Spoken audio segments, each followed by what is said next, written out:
Hello, everyone. Welcome to the Psychic Kitchen podcast. Today we have Moon Air, moonair.com. How are you doing today, Miss Moon Air?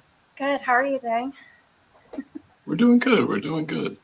So I was watching a few of your videos and I saw about the Galactic Federation and the Schumann and some things that are happening. How do you feel about that? Can you expand upon it? I'm excited about it. It's just I started going live in 2014.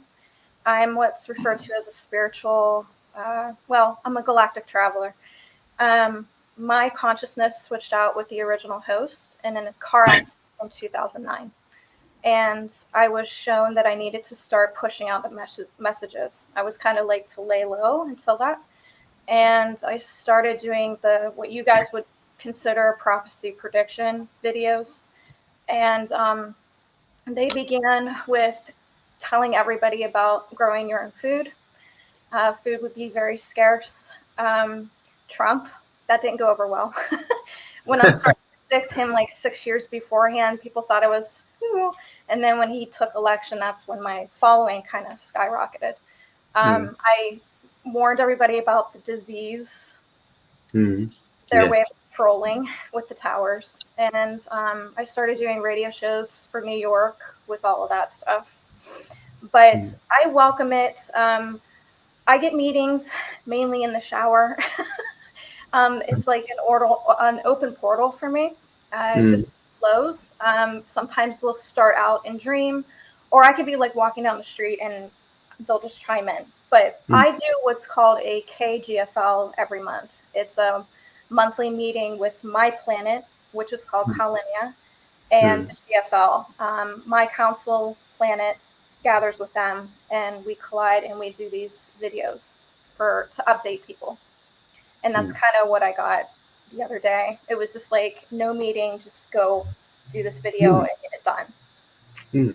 I have some questions. Go ahead. I do a lot with the Galactic Federation. Like I get people on ships sometimes and entire classes sometimes.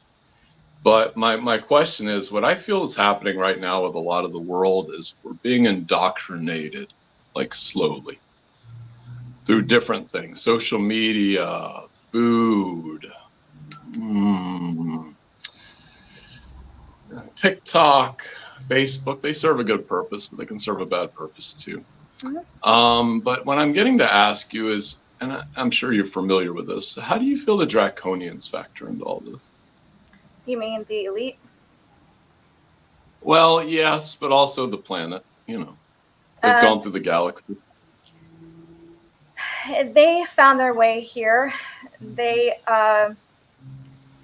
been here way before the dinosaurs, and they've been controlling the energy here. They found a loophole when it came to energy and vibration, and this was their hiding place. This is where you get in the Bible that fallen angels made their way here. That's code. Okay. And like it kind of goes back to when they thought people were possessed, when really there was more of a medical procedure going on here with seizures. Okay, so it's for them to wrap their mind around what they were seeing. Oh, they have to be some kind of angel because they shapeshift. So when they were coming across natives here, or people that or races that found themselves here, like the Maldekians found themselves here because their planet was destroyed. And when they had to come up with something to make them feel comfortable, which is what they've done with humans, making them feel comfortable, but really they've been in a prison, paying taxes, having to buy things, when there should have been that bargaining and that free will of, okay, you do this, we do this, and we collide in exchange. Yeah, sort of a fair energy exchange. We're getting back into that. Sort of a bartering system. Yeah. But I've been waiting for this meeting to take place, Tom. Yeah, I heard that you know my soul. This is an interesting thing. Maybe you go into that. I was one of your teachers in heaven. Oh. You're the frequency of 990. Interesting. It's the coded frequency of 990 comes to my classroom when they've lost their way and need to get their frequency back up to that level, and they get sent to a planet to use that frequency. But here on Earth, it gets a little dicey. Your frequency can get altered, and then it gets sent back to me. We just reevaluate it and realign it back up. Okay. Your because I was also reading about your website and some of your TikToks and your planet Kalenia, and can you describe that, how you see it, what's it about? Because I'm always fascinated by different places and all of the different shall we say dimensions and everything that encompass the whole universe. I don't want to give away too much because it's in my book. Okay. But I'm going to try to use human terms because it's hard to describe things with the human language in accordance with this. Yeah. But we have caverns, or what you would consider sacred places. Like I'll just give you an example. There is a sacred elixir, what you would refer to as maybe a ocean or sea. We have an elixir. And the elixir, so like if your people here on Earth get a mental disability, we don't shove them into a building and basically say, okay, good luck with that. We're going to do our best for you. Elixir kind of aligns and corrects things that maybe that being is having issues with, and they go through the elixir. But the elixir also alters the state of a level ship. So this would be a consideration of going to school and get a certificate or a level of degree. And you go into the elixir, and it's this whole sacred process that on your time would probably take about maybe 2 weeks. But in our time, it's a lot quicker. But it's an alteration. You actually physically change to that level. So when you're walking around, everyone resonates and understands who you are. Okay. Yeah. It changes you on a.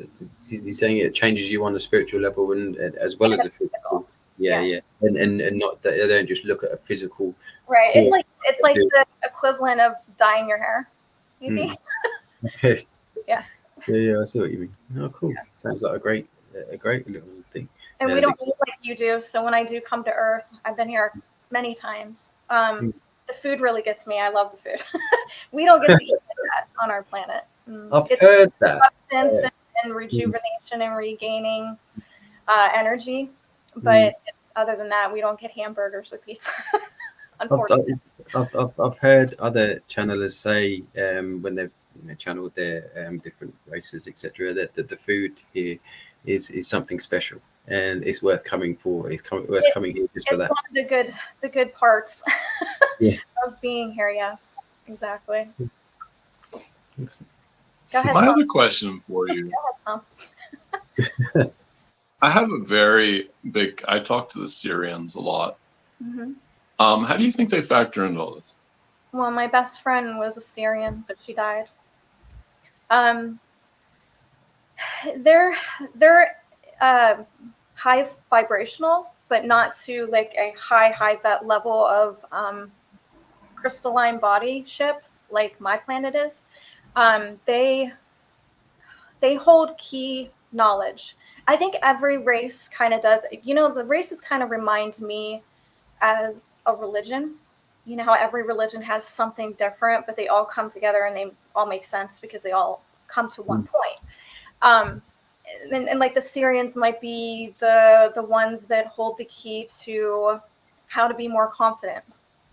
The Centaurians, they could be the ones that kind of bring that coding to you that shows protection and getting the job done. The Pleiadians is the kindness and the love, and what you push out is going to come back to you. Okay, so every race holds a key that kind of is part of the fabric of the whole. If that makes sense. So like your soul contract is mapped out on your hands. That's why you go to palm readers. And these lines can change at any point in time based off your decisions. But you also have a galactic contract mapping in the sky. I mean, you're not just thrown here and given nothing to go by. You have it here and you have it there. This is the individual, that's the collective. If that makes sense. And yeah, does the how the position of the stars when you were born, does that affect? Does that sort of in some ways, it sets the tone for this? Yeah. So that imprints on, it is kind of like a bigger picture from the hand sort of thing. So your world right now is in the Aquarius energy. And then you've also got Capricorn and Pluto. And Pluto comes into Aquarius 248 rotations. And once this is over in September, or actually November, we won't see Pluto in Aquarius for another 248 years again. But Aquarius is of youth, not old. It's of young and new. And then you've got Capricorn, which is leadership and organization. So you're taking the leaders, the elite, and flipping back to the people. Top to down gets flipped from down to top. And kind of that's what they mean by the poles flipping, is that sort of? Yeah. Okay, cool. Yeah. Cool. But what the poles flipping calls catastrophe. Sorry, go ahead. What did you say? Like what the poles flipping calls I mean, Graham Hancock goes into great detail about this 20, 30 years ago, but like calls a massive flooding, because we've had ancient civilizations that were very advanced that have gone off the face of the planet. But Tom, and that shouldn't be your reality. Do you see? Yeah, okay. Shifting are energetic. So if you're experiencing earthly shattering stuff with that, you're making it physical in your reality. See? So essentially what you're saying is they're programming us to make stuff happen. Yeah. Physically. But if you're in a higher vibrational reality, you're going to see it as, oh, we're shifting poles energetically, not physically. But if you're shifting it in your reality, you're going to feel it with earthquakes and things like this. Like that's where you get people saying, "Oh, there was an earthquake," and then you have other people going, "Well, I didn't feel it because it wasn't in their reality." They've shifted their poles higher. So this would be like people on different timelines that are experiencing different things, if I would understand this logically. Okay. Yeah, that's why some people are suddenly forgetting or not remembering the Holocaust now, and some people still are. They're doing it now with 9/11. So you can basically be present in the reality of something, but not actually experiencing it. It's almost like you're looking at it from behind a window or whatever, and everyone else is experiencing it, but it's not affecting you personally. And that's where you go into the individual consciousness and understand who you are within this illusion. And Earth is a school. I'm going to put it in human terms the best I can. It's a school. And we come here to learn subjects. And in the subject is modules or lessons to be learned. So within the subject, maybe the subject is confidence. And then there's lessons and modules to learn that break down confidence. So it gives you situations and people to learn from. Instead of writing it out on paper, you're experiencing it as if you're in a movie. But Earth itself, the concept of that school, so like maybe Harvard's focuses on law, okay? Earth focuses on manipulating energy. That's what Earth does. You came here to manipulate energy. That's why you suddenly see people moving things off their hands or moving things with energy off their table. You have the power. It's just tapping into it and bringing it into your reality to make it happen. I've had the odd experience where I've managed to turn, say, the TV on without touching the button, but just because I thought, oh, I'd like to have the TV on, and all of a sudden, and it's almost like it's done, but I haven't tried to do it. I've just had the thought. If you see what I mean, it's like the less that you think about it, almost with the better it is. Yeah. This is your soul. Your mind connects to the energy orb. Without this, you are just an orb of energy. So if you can see yourself more like that than this, you're going to be able to do more with your life. And that's where you are, Tom. No, You're on that journey of I'm still. figure all this out. It's not my first go around. Anyways, that's a weird question. My guides are talking to me. How do you feel about ghosts? Like, do you feel like there are actually people here? Are there soul fractals or? Okay, this is actually in my book, so I'm giving you guys a little snippet. Let me see, how can I do this? Okay, say you take a cookie and you smash it into pieces, okay? If the God particle can be everywhere, so can you. So if someone comes across a spirit, they're actually coming across a footprint frequency of that person. It's not actually them. It's a particle of their consciousness that's imprinted onto Earth. Because remember, we're almost shifting into timeline traveling. So if you're coming across a spirit, and if you'll start to notice this seem to heighten, within like the last, I'd say 15, 20 years, it started heightening more because we're getting more into those timelines where we're starting to time travel now. And what you're experiencing is someone else's time, their stamped time print. So you're just coming across and walking basically into their reality by accident. You see? But then you have the malevolent, the dark ones that are here. Those pretend to be a full-on consciousness spirit. Now, I talk to spirits on the other side. That's mainly what I do. These are not what I consider ghosts because they have a consciousness and they're loving, but you also have a consciousness that's dark, and this is where you get demons and things like this. They can manipulate and confuse people into thinking that something's in their house. And this is, I get called in to remove them. They don't like me coming. They've actually given me a heart attack one time where I was sent to the hospital. And then when I got to the hospital, they were like, yeah, you're not having a heart attack now. It's like gone. Because they didn't want me going there. So, and I fell for it like dum-dum, but that was 15 years ago. You know what I mean? So, yeah. So, and I didn't want to freak out her daughter. So I was just like, okay, let's go to the hospital. But I kind of sensed something was up because it was like 2 minutes before we were heading out the door to go to this place. So they are very malicious and malevolent.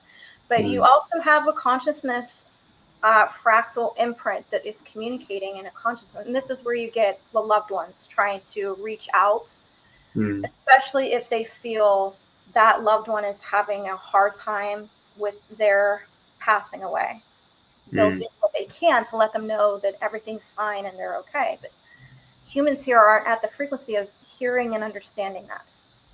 So there's the marked ones, Tom, who help them with understanding that.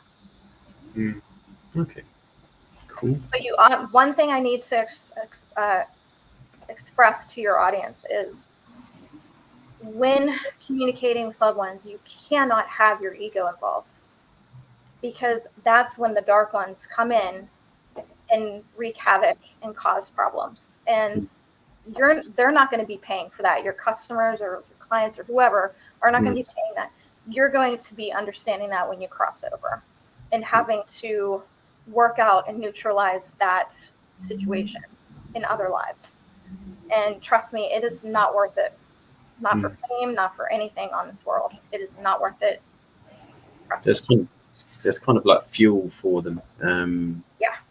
And they are using a lot of light workers, if you want to put it that way, where the light workers actually thinking that they're doing good, but you can almost sense it when you're around them that something just doesn't seem right. Something's off, and that's when you kind of know that you probably shouldn't work with that person until they can correct what's happening. And they have that chance to correct it. That's where the free will comes in.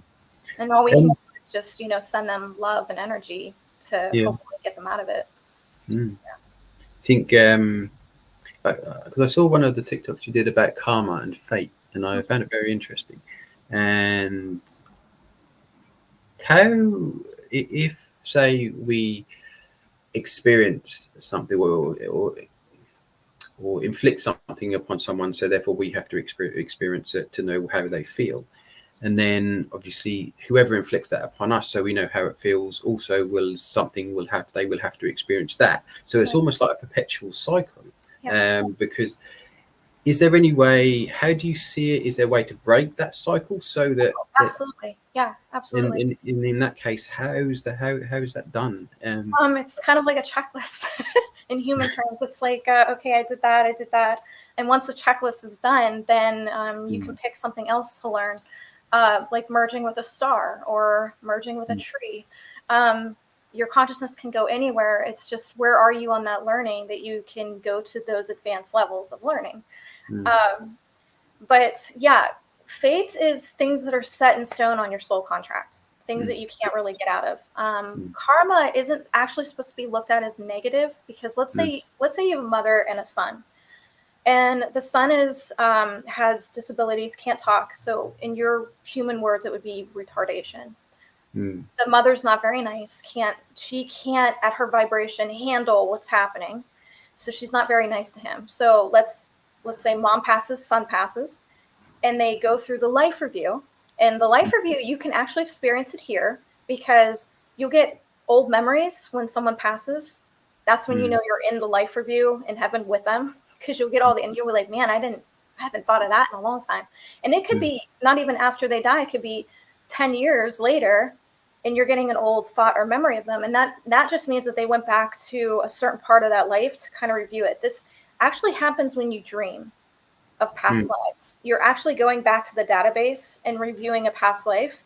And someone here on Earth, like, did you ever have a dream of like an old boyfriend or old girlfriend? Like with you guys, it would be like an old girlfriend that came in your dream. And I get people coming to me all the time, like, why would I dream it? Why would they? Because you went back into the database and you were trying to figure something out between that situation with you and that person. So this is what's called past life regression dreaming. So when it comes to karma, you go through the life review and you swap experiences to see what the other person felt. I'll give you an example. In one of my past lives, I wasn't very nice to my sister's dog. There was something with this dog. I didn't like it. I didn't treat it good. And then when I went through my past life, I felt everything that dog went through. And I was like, and you, most of the time you're putting your head down going, oh my God, I can't believe I did that. Like, that's horrible. And because I felt even, I could feel down to the fibers of his hair, of what his hair was doing when I would like touch him, or he'd freak out and I could feel his like muscles tense up. I felt it on a physical level in that sense. Not so much to like put me down. They just wanted me to understand what the dog was enduring. Yeah, sure. When I was doing things to him. We all have that low frequency learning. You have to start at the post office room, the mail room, and work your way up to CEO. You have to start somewhere. So would you say that the phrase that everything happens for a reason, would you say that that's because things needed to happen, even if they may seem like and are the most abhorrent, disgusting things that could ever happen? It happens for a reason, because someone needed to feel how that feels. Actually, I'm going to go back to the lot. I don't know if some of you have watched the show Lost. Do you remember how they started out?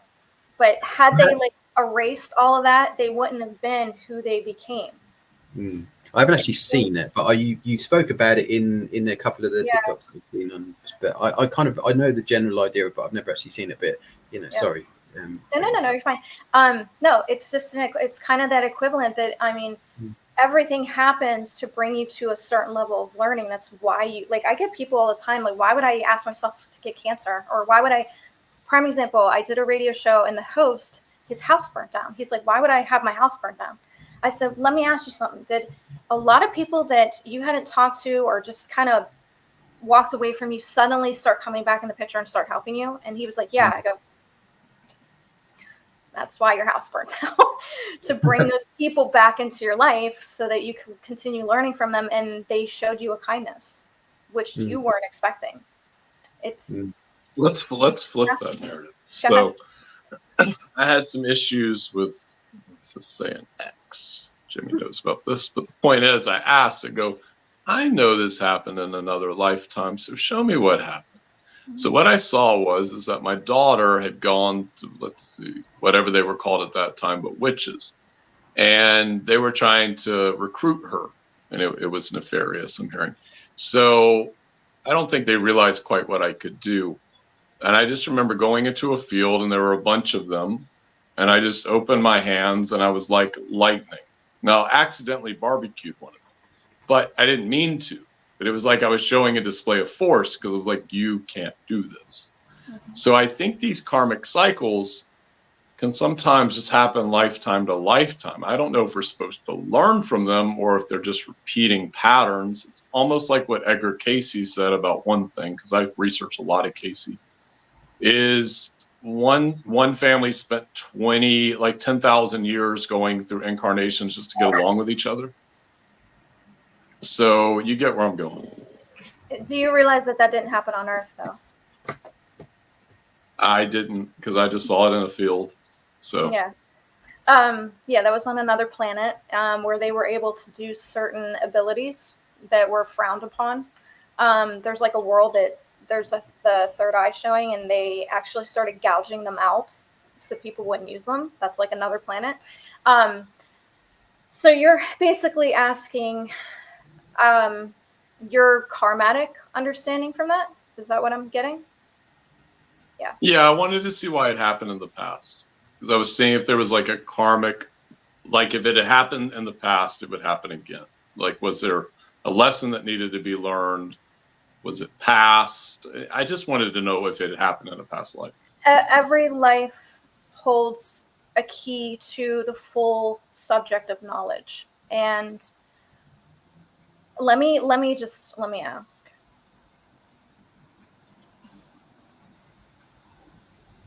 Okay, so this wasn't actually an actual electricity, is what I'm being shown. It's your perception of energy coming out of you, where you stood there and your confidence, your anger, whatever was coming out of you. It's kind of like what he said about turning on the TV without touching it. Yeah. You kind of did that with your being. You were so upset that you caused something to happen to him. And what I kept seeing was actually you manipulating the energy around you, and something caught on around him that caught fire. So whatever he was near caught fire, but you caused the energy to manipulate and cause that to happen. Now, this they're saying that you actually get electrical shocks that feel warm in your system, and it happens. Yeah, I control the weather sometimes, like rain and lightning. I get really angry. There's I feel like an electrical shake, and then a warm sensation comes over you. They're saying that this was caused from that life, that you're still tapping into it and you're still trying to learn how you were able to do that, and that the fact that you're tapping into it, you're now using it for better than for worse. Do you see it? Yeah. You're neutralizing it that way. Yeah. My makeup's a bit different than other lifetimes. I mean, I remember being Anunnaki. I remember all kinds of these different lifetimes. Because you're so big. I even remember like genetic manipulation with other extraterrestrials on humans in Egypt. Probably when Egypt wasn't called Egypt. Maybe when it was a tropical rainforest. But yeah, I remember a lot of this. And like I made that video. Like one thing I keep being drawn back to, and I'm not looking for a reading here because I remember all this, but is the high priest being the high priest of Atlantis when it fell. They keep showing me this like over and over again. I've taken people to the end of Atlantis, but I'm like, why is this so prevalent now? I feel like it's because it's kind of happening again on some level. Because Atlantis were kind of a-holes. You've got your physical history, but you also have your energetic history that kind of repeats too. Because the souls didn't learn from those times. They're going to come back to Earth in a different form and try to learn from it somehow. They'll manipulate situations to make that learning take place. You can't run from lessons. You have to learn from them, or you're not going to advance your frequency to where it needs to be. Yeah. I mean, I've had many lives, horrible lives, but I was Queen Anne Boleyn. I always get my head chopped off, and I never get to keep my son. My son is a sacrifice of things that I did in my past. Like I was Clyde, and I was a hit woman in one of my lives, and those sacrifices are my son. I never keep him. I lost him in this life as well. Again, lost him when I was Queen Anne Boleyn. I lost him when I was Abraham Lincoln, but I came back with Abraham Lincoln life. I did whatever I could to bring freedom, because I didn't feel free in those lives. I was imprisoned when I was Queen Anne Boleyn. I was imprisoned when I was Mary, Queen of Scots. I always find myself being imprisoned and not being able to use my voice. And in this life, I promised myself that I was not going to be held back by using my voice and helping others. So this is why I do certain interviews like this. I don't accept all interviews, but ones that I know that are going to resonate, which is why I agreed to do this one. Well, thank you. It's very kind. This is one thing I really want to ask. So I've noticed with me and a couple of my friends, it's very seldom ones, but we tend to have a lot of people come after us. Yes. Yeah, dark does they target us. Yeah. Dark does not want us accomplishing what we came here to do. Yeah. And for me, I'm go ahead. Oh, for me, I'm built much like a warrior. So it's like I feel the world needs saviors. Kind of like Jesus. Which is where me and you collide a little bit. Okay. It's in my book, but I'm gonna tell you a little secret. One of my past lives was Mary Magdalene, and I can tell you everything you need to know about Jesus. But one thing a lot of people don't realize is who Jesus is in heaven. Think of the angel that protects, who's a warrior, who you would call in when you're doing a house cleansing, who's the number one right hand. Yes. Jesus is Michael. He is the head leader of that army, which you and I come together. I'm not only a teacher there. I'm part of the angelic hybrid team on the Michael bloodline. You will have hybrids on Earth right now that are part of maybe Gabriel's team, Tiara's team. All those angels. I'm trying to think of the other ones. Angels don't tend to give messages. They tend to intervene and protect. Your messages mainly come from your guides, and your loved ones simply support. They don't have access to your spirit, your soul contract. That's all your guides. And the only reason I know this is because I was part of the, filling or helping fill out those gaps in a soul's contract. And then I was able to take on the role of when they came back and helping them go through the life review and all the different paths and timelines they could have taken. And what I find with most souls that come to Earth is, holy crap, I could have did that.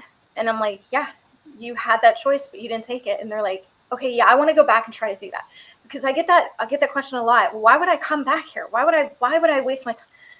Because you don't see the opportunities and the amazing paths that you can take when you're in the physical body.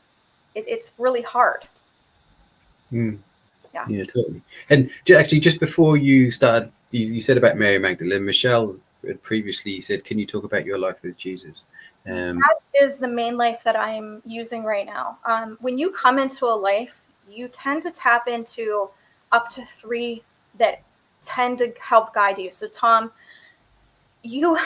there's at least 3 that you're tapping into that you keep going back to. Whether it's the Anakis, whether it's the Syrians, you're tapping into 3 past lives that are help guiding your decisions right now. And Mary Magdalene is one of mine, and the Queen Mary is one of mine. One of mine is Thomas.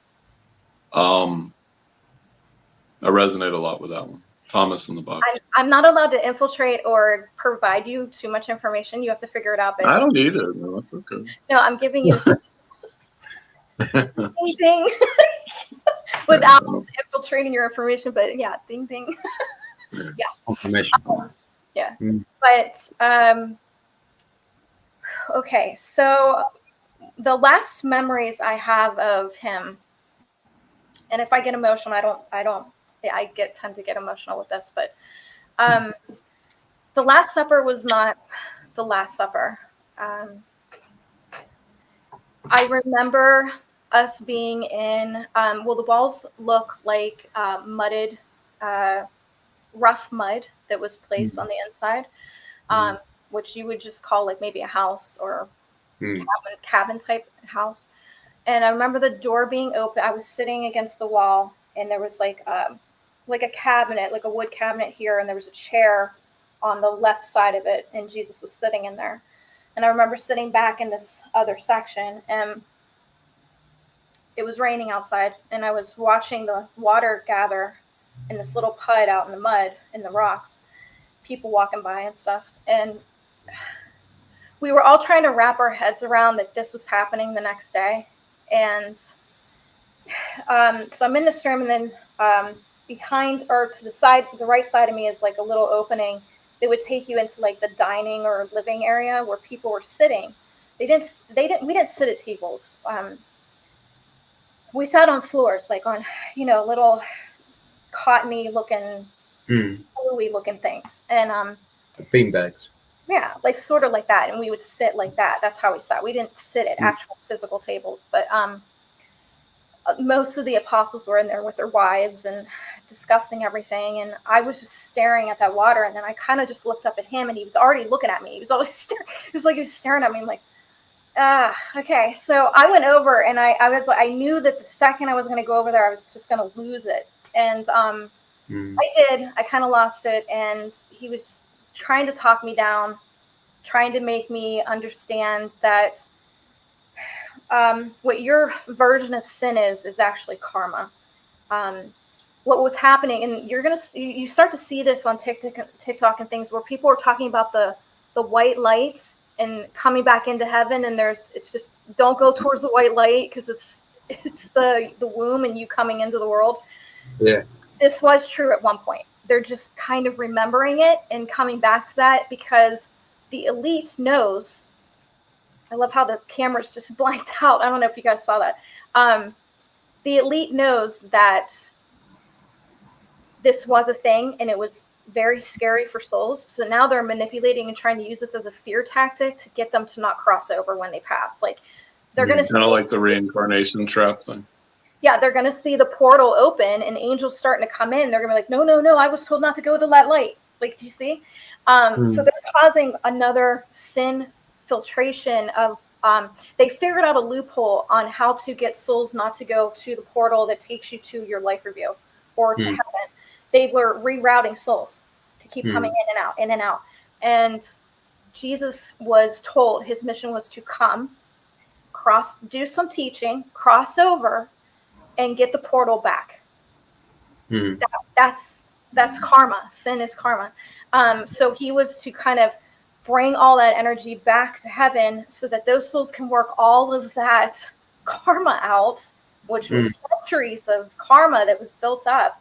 And they that's why you didn't really see a whole lot of humans during that time, because they had to work out a lot of stuff. So there's like a big kind of gap of the population not being real high during that time. And if you go back into your history of Earth, you can figure that out.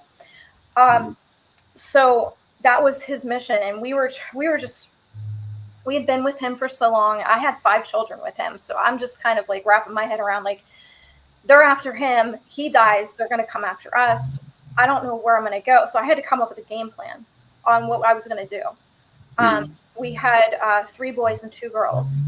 And the youngest I was pregnant with. So I had to figure something out. So that's what we were all kind of trying to do, was how to get us all protected as soon as all this took place.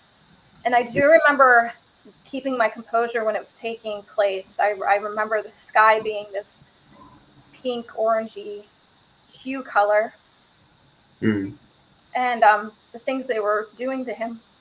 And I held Mary and was trying to get her to just stay calm And I was actually trying to get her to walk away, but she just wouldn't. She just said, he's been here for me my entire life. I need to be here when he needs me the most. And she just refused to leave. She just wouldn't walk away. But I had broken down the day before, I think, because I needed the energy to be there for her when she broke down. Right. And it hit me in that moment that that's why that happened that way. So I tend to release it when I talk about it because I wasn't able to. Yeah, no, fair enough. Good that you do it. But one thing with Jesus, so I've had a lot of people come in and try to kind of subconsciously rewire my mind in a dark way. Like I had one crazy girl who claims she's in the Bible. Maybe she is in the Bible somewhere, they're saying. But she was trying to tell me that the reincarnation, this is crazy, of Jesus was Hanson, the lead singer of Hanson. Anyways, but I find this hilarious. But the point is that I'm getting at here with this is that it's like Edgar Casey said, the Christ soul has directly or indirectly influenced every religion that has taught oneness with God. Starting with the law of one in Atlantis and ending with the cross, the next incarnation of the Christ soul would be to bring in the kingdom of David. What would be your interpretation of it? Which is energy. Jesus isn't coming back physically. They all think he is. It's not. It's a consciousness, collective energy that snaps us out of what they've been doing. I did a whole video on the two gods of the Bible, because there's two gods there. There's not just one. Moses followed the wrong one.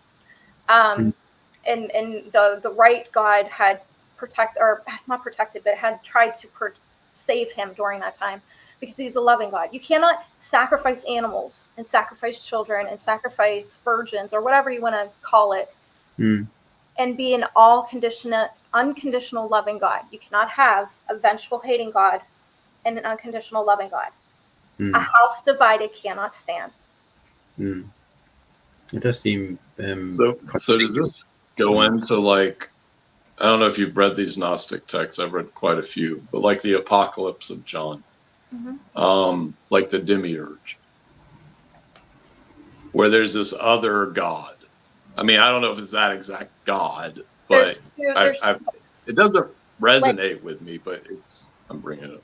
In the cosmos, okay. There was a being, God, and a particle came off that consciousness, and that consciousness thought it was alone, thought it was the only God, thought it was the only thing in the cosmos. So then it created Earth, and it took Adam and put a veil over him so he couldn't remember where he came from, and forced him out of the real God's imaginative illusion of the concept of the Garden of Eden. Okay. And why this happened was God was starting to get into branching off who he was. It's kind of like making a painting and making a certain flower that you resonate with on the painting. That was Adam. Okay. Oh, I don't like being alone. So then Adam might not like being alone. I should probably make something for him to, not be alone and conversate with, because he and I conversate, but maybe he's alone when I go off. So then there was another thing there. Another consciousness branched off. The negative God saw these things, thought he was the only God, and thought he can control those things. So then he put them in a different reality, put a veil over them so they couldn't remember. And their children couldn't remember. And then murder was. So, like, I'm gonna go back to the Bible on this. You've got Adam and Eve, and you've got two sons. Who did the sons have children with? Because that reality, that negative God, had already created an illusion and put a bunch of things in it that he could manipulate and control because he thought he was all powerful.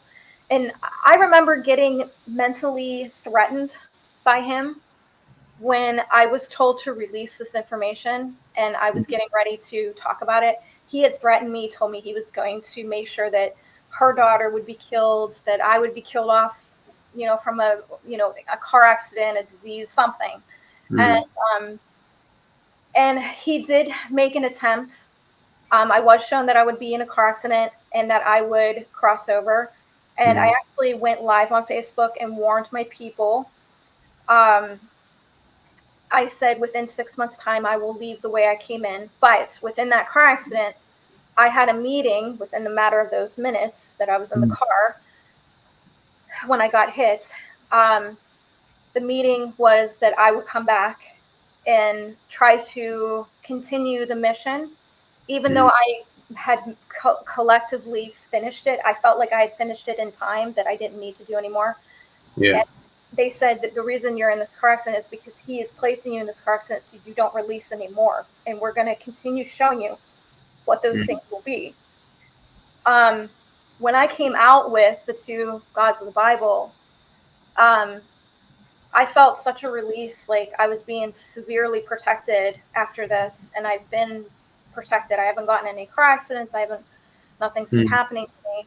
I mean, I might get the occasional person here or there that attacks me for what I say or things I talk about, but yeah, sure. That's dark using them as a puppet because their frequency is low enough to use them. So, Tom, don't ever get upset if somebody's coming at you, because it's just dark using their low frequency to talk to you. Don't that Just their soul is not talking to you. It is completely. I just go to battle if I have to. Just put your sword up and just energetically be like, no, you need to go and bring the soul's back to who it belongs, because that soul, it's kind of like a person being drunk. The actual soul cannot be in that body when they're drunk. It leaves a void. The soul will not stay in there. It's the same thing with drugs. That's where you get people going, well, I don't remember doing that. Well, they don't. They stepped out. So what steps in is much more darker. It's the same thing with people with low frequency. They step in, use them, and then step out. And then the person's like, I don't even remember saying that. Okay. Yeah. What about the 2? Sorry, Jim. What about the 2 gods? Like, some people worshiping the wrong god? Yeah. So that'd be the Old Testament. We're going to get very controversial here. That would be your Catholics.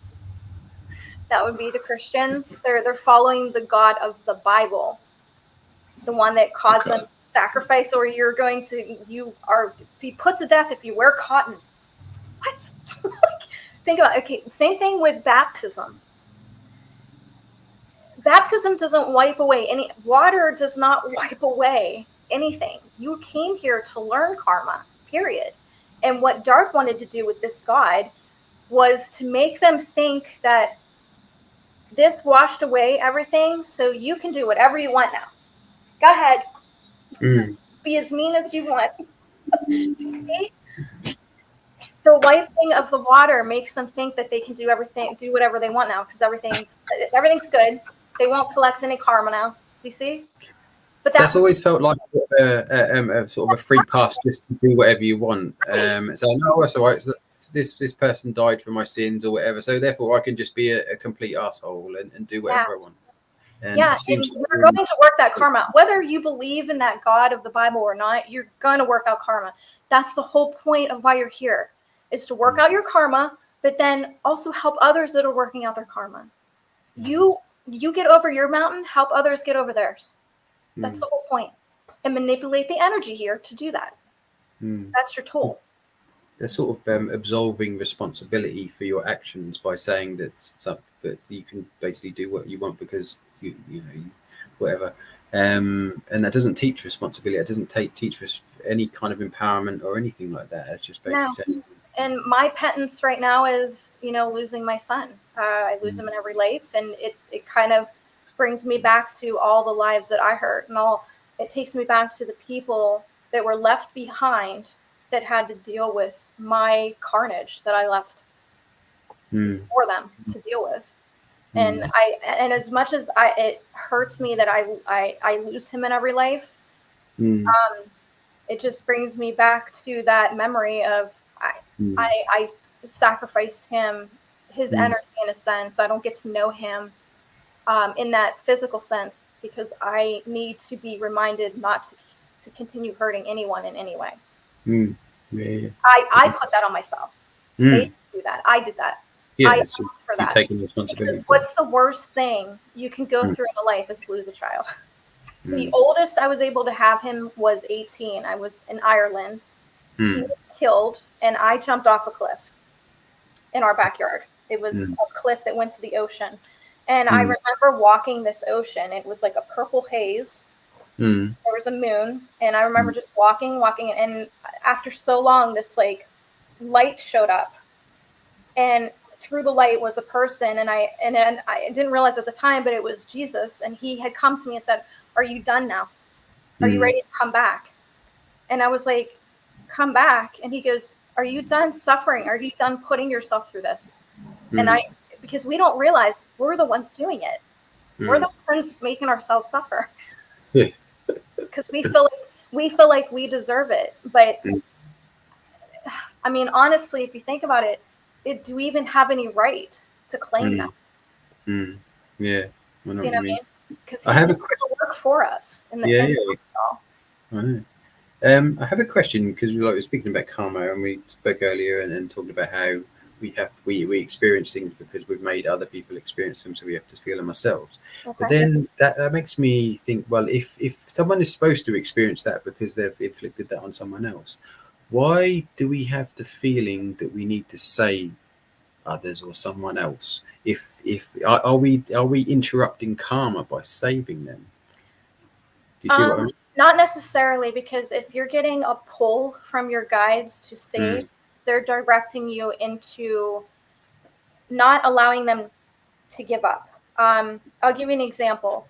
There was a mother, and she died in childbirth, and she was brought to me in heaven. And our lessons that we were going over and the karma we were going over were her giving up too quickly. And she realizes that now that she gave up too quickly. Like she could have pushed through that and kept going. But her physical manipulated her mind into thinking, this is too hard. You're tired. Just let go. And she shouldn't have. You have two different entities going on. You have your body and you have your mind. Your mind collects data for the soul. It's like your camera or video camera. Your brain is with your body. It functions the body. And without the mind connecting to the soul, you don't really have anything running the body. But it constantly fights because it's used to the concepts of earth. Your mind's used to the concepts of heaven. So it's like this constant fight or flight between the two of them. So if you're being pulled to save or help someone, do it in a sense that you're not manipulating in saving them, but more supporting them so that they don't let go so easily. Yeah, because I feel like most people, myself included, we don't like to see suffering. It's something we want to jump in and stop someone from suffering. But then at the same time, the whole karma thing, maybe they need to suffer. And that's where I'm going to get you on that. So if someone was meant to suffer and somebody wasn't to like feel pulled to save them, they wouldn't. So you wouldn't be there. Yeah. Do you know Maybe what I'm saying? they've suffered enough because you're meant to show up. Yeah, so maybe they've suffered enough, and then they get saved. Yeah. I have been thinking about that, and you think, well, it's not necessarily that black and white, shall we say. It's because I feel like we all do things when we need to do them and when we're drawn to do them. And if someone's suffering, or we see suffering in the world, of which there is an abundant amount, it would seem, we don't necessarily see it all, but we're drawn to certain things and to do certain things that would reduce suffering for people. And if we're not drawn to it, then it's obviously we're not meant to. A person that, and one of the biggest videos on my YouTube right now that just kind of took off was I did a video on suicide and what that looks like, and why souls have that. It is an out. There is an out. If a soul just is really not doing what they thought they came to do, there is a clause in the soul contract, because if it's not in your soul contract, it's not going to be in your mind. No. Your mind is the compass to your soul contract. If something doesn't belong there, it's not going to show itself. It's not, a doctor's not going to start thinking about being an attorney unless it's there. So he continues to be the doctor. Do you see? Yeah. So if they're thinking of suicide and they don't have anybody around them to stop them, that clause is planned out. Now, if they have somebody that steps in and saves them, then they still have more work to do, and the guides are showing them, okay, we don't want you to use the clause right now, so we're sending you somebody to help you through that. Now, if they accomplish it, they're going to go back, they're going to get their frequency fixed out, they're going to understand certain things through the soul contract, and then they're going to come back and do it again. That's what I tell people. Be very careful with your thoughts with suicide. Make sure that you don't have learning that you can overcome, because suicide is just a clause. It doesn't mean you need to take it. It's just a sampling on a menu that you don't have to take. You can overcome it. You just have to have that mindset and work yourself through that. But there's some that just, they're so stuck in negative. I just did a reading for somebody and they were so stuck in negative. I couldn't even talk to her. There was no talking to her. And they just can't get out of that mindset. It's like they're stuck on repeat. And there's no talking to them until they get that frequency fixed out for themselves, where they can. And I get this a lot of times with sessions where I'll have a mother saying, you know, I feel like I could have did something, or I could have said something. Then you would have. Yeah. It would have been planned out. Yeah, we often beat ourselves up for not saying something or not doing something, but you think, well, once you get to that understanding where if you needed to do something or say something, then you would have, and then you become okay and more accepting of your actions, and not sort of feeling guilty about certain things that you've done in the past, because otherwise you'd have done something different. And sort of, you know, it's having that sort of, I don't know, that broader perspective and looking at things, and not necessarily having those thoughts that you could have done better, because I mean, I don't know whether I could say we all could do better, but we all do what is necessary. Yeah, I think that's for your learning. Yeah, that's why I say don't argue with people. There's no need to argue with people, because their frequency is not going to allow them to see what you're trying to say. They have to resonate and actually see what you're talking about for it to resonate. I had a lady that's been following me for 10 years. She just inboxed, I think it was like a year ago, and said, after this whole time, it finally hit me what you've been talking about. She wasn't getting it that whole time. It's like we all think things are so obvious because they're obvious to us. And I heard a saying recently that says nothing is self-evident to the skeptic. Right. And I thought, yeah, that is one of the truest sayings that I've ever heard, because if someone doubts something that someone else thinks is obvious, then that's not going to be self-evident to that person who's the doubter. And I thought, I just remember that for when if you feel like something is, if anyone feels like something should be common sense or whatever, if someone's doubting or not necessarily seeing things from that perspective, it's not going to be evident for them. So we shouldn't necessarily think bad of them for that not being so. And I see this a lot on comments where people are just getting bashed, and they just don't realize that's dark, using that person to start arguments. Why do you keep going back and forth? It's not going to go anywhere.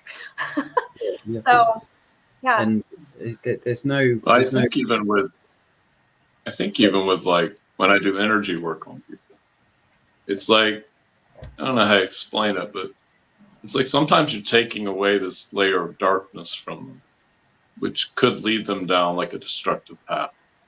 Or something in their body needs to be fixed, which could lead them down a darker path if they don't address it. But I find it's easier just to fix it. Well, if you're being pulled, then yeah. Oh, of course, yeah, of course. Never.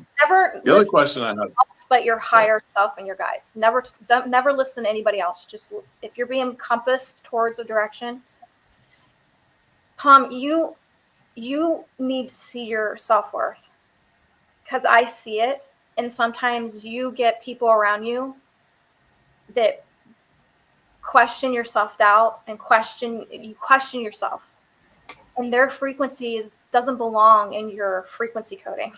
For some reason, you keep pulling frequencies in that don't belong in your coding. And I don't know if this is you just like self-sacrificing yourself because you feel like you deserve it, but you don't. You have so much worth and you don't see it. I see it. I hope that eventually in the next couple of years you start to see it, because it's there. Yeah, I think my fear is like I've seen the world destroyed so many times, and whatever my team was could have done it better. But if that was the case, wouldn't it have been done? Maybe. There's always a way to fix something, isn't there? Yeah. Yeah. Well, not fixed. But Maria just jumped in and said not fixed. There's no right or wrong. There's no mistakes or failures. It's just learning. There's always a workaround. There's always a workaround. Yeah, soul work takes work. Or we wouldn't be here. Yeah. So I want to go back to this one thing, though, with the Bible and Jesus. So he was preaching of God, and then the church came in and manipulated it, like those central teachings, if I'm understanding this correctly. Yeah. Matthew, Mark, Luke, and John were just like your beginner kindergarten stage of your evolution. And all the like level 2, level 3, level 4, and on, there was like 15 levels. They were removed from the religion and altered and changed. Like the wedding was our wedding. The household owner of the house serves the wine at the end. That's their way of thanking their guests in an honorable way for coming and gathering and being there with them. So it's like, I'm pouring this for you. It's a service, and I'm giving it to you, which is out of my supply that keeps me healthy or living. So I'm handing you something of mine, and I'm giving gratitude and honor to you. Jesus did that at the end because it was our house, our wedding. Okay. Makes sense. So it's things like they alter it. They alter it in little minuscule ways that you won't figure out the bigger picture unless you do your research. I mean, they show the wedding, but they kind of manipulate. Like they took me out of the entire Bible and then put me dead center at the resurrection. I mean, come on now. Who altered this Bible? I mean, if you're going to do that, why not alter all of the big parts and the little parts if you're going to do that work? You know what I mean? It's like almost like somebody overlooked it on purpose so that eventually it would come out that, you know, I was altered throughout the entire Bible. Because my job was to raise the frequency of the divine feminine. And while he was teaching men, I was teaching the children and women. And we worked as a pair. We were a consciousness fractal of the same particle. And where I was doing my job, he was doing his. But according to the church, this is not allowed. I don't have a voice. Even though God created me, I don't have a voice. It's the same thing with Black people. God created them. They're just a color of a crayon. You know, they're like any other race. But they had no worth. They had no value. They didn't even have Barbies. They didn't have dolls. Growing up, do you remember ever seeing a Black doll or a Black Barbie? They were excluded. So anytime that child would look at a doll, they didn't even see their own reflection coming back at them. They saw a white person, which told them they were bad. They weren't good enough. This is how the elite's been manipulating and trolling this whole time. And we're waking up. The apostles are here. The apostles are here to wake them up. We are bringing back the books by our healings and teachings. The all of the lost books. We are the books. We're just not in the physical paper form. This is the book. This is the book. The information. I believe the Book of Thomas could literally be the original gospel or Q source, as they say. But that's all debatable, but it makes sense to me. It's the most metaphysical book I've read of all the Gnostic texts. Anyways, but Jimmy, you hit it, man. Well, I've just got one more question before before we wrap up, if that's all right. Obviously, it's about emotions, and obviously we experience a wide range of emotions in this plane, on this realm. When we go to different realms, up to dimensions, to fourth dimension, fifth dimension, or what have you, do they have the same? How do they have emotion? Do they just control it better? How does it work? Do they have more or less? So let's say you're going through an emotion, maybe it's depression. The last thing you want to do is talk to a gray. There's no emotion there. They are very computerized AI. There's no emotion there. But if, let's say, you went to an Arcturian or a Pleiadian, they feel your emotion, and they're like mini councils. So yes, different races have emotion. My planet doesn't really have emotion. I tend to have issues with that when I'm here because let's say I'm at a funeral, everybody's crying. I'm sitting there going, why is everybody crying? I'm just like, they're standing right there. They're in heaven. Like it's amazing. Like what their experience is like a huge party. They're like in the middle of a party with all their friends and everybody's weep. Like I'm having a hard time still because I'm still in my galactic hybrid sense because I'm a angel hybrid. So what happens is, in your time, let's say it was like 30 years ago, the bloodline of an angel was split with an alien race. So when you first are created, you will be sent to a planet. This is where you get somebody looking at the sky and their first focus goes to one point in the sky. They don't roam around. They go right to the point. It could be the Big Dipper. It could be the moon. It could be the North Star. Anytime they go out, they go right to that point in the sky. That's because their original coding, their home, goes right to that point. Sort of like homing beacon. Never be erased, ever. So that alien particle and the angel particle are put together, and you've got a hybrid, which then can galactically travel because angels can't leave heaven. But if they were split, and there was a loophole there to get an alien species DNA bloodline, then they can go anywhere they want. Sort of like a workaround. So yeah, my planet, we don't. We're very just. There's no policing. We don't have a government. Even though I am, it's in my book. I stepped down so that I would leave. I got one of the warnings that Earth needed help, and I was just about to go into a leadership role, and I stepped away and continued to let my mom, Earth Mom, your equivalent of a mother, I let her continue that reign, even though she was in retirement, and I was to take over that leadership. My body is in a stasis, so when I cross, I'll just go right back to that body. Yeah. Okay. It's waiting for me. I've been here kind of a little too long, but it's okay. We'll work it out. But they'll forgive you. Yeah, my race, they just. Did you ever watch the show? It's a movie with Scarlett Johansson. She takes the blue drugs and they put it in her stomach. Yeah, wait, Lucy. I can't remember that. Okay, so when she gets to the point where she's like pushing people and her friend like starts talking about her boyfriend and she's just like, yeah, I'm not hearing it. That's usually me, and I have to be like, okay, humans are emotional. I got to snap out of this. Like, I have to show some kind of emotion because sometimes you'll notice I'll have emotion, and other times it's just my Kalinian side just kicks in. I can't help it. It's and I have to keep reminding myself that I have to have emotion because humans are used to that, and if I'm cold to them, it's going to come off a different way when I didn't even mean it that way. Yeah, no, I know exactly what you mean. So, I'm a bit like that too. So, but no, it's fascinating. I just wanted to ask that. I've got a few other questions, but we'll have to wait till maybe another time or whatever. But yeah, no. Have you got any more questions, Thomas?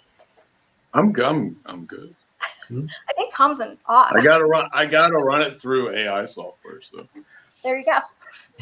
I only got so many credits. But I just want to thank you, Moon, for it's been Thank you. a pleasure and it's been fascinating. Thank you. Would you like to just finish up? Just tell everyone where we can find you and all of that. Moonair.com is the readings website. I also have a shop, a metaphysical shop in Johnstown, PA. That's the crystalcovegems.com website. And then we have the healing spa, which is sacredspirithealings.com.